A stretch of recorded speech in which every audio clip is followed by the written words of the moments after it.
Turma, preste atenção. Antes de irmos para a atividade, tá? Deixa eu falar aqui sobre o que essa atividade vai trabalhar. Bom, na atividade da aula anterior, vocês trabalharam a questão de identificar o sujeito e o predicado, certo? Hoje nós iremos falar sobre a localização do sujeito na oração.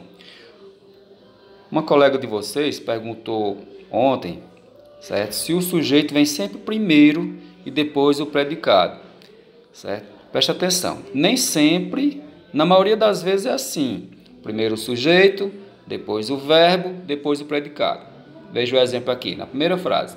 Os avós, os pais e os seus filhos viviam na fazenda. Então, primeiro temos aqui o sujeito, depois vem o verbo e por último o predicado. Em outra frase aqui, Sofia chegou cansada. Primeiro o sujeito, depois o verbo e depois o predicado.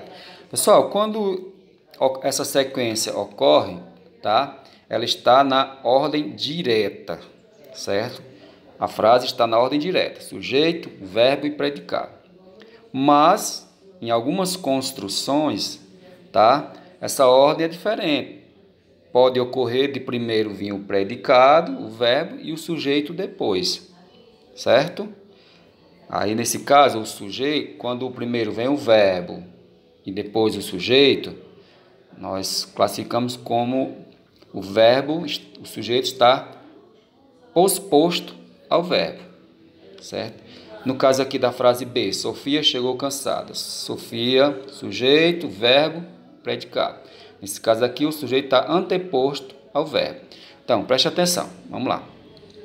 Quando primeiro vem um sujeito, depois o predicado, depois o verbo, depois o predicado, ordem direta.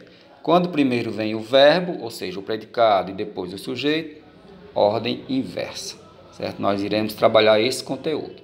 Vocês irão entender melhor ou surgir mais algumas dúvidas resolvendo a atividade, tá? Guardem aí.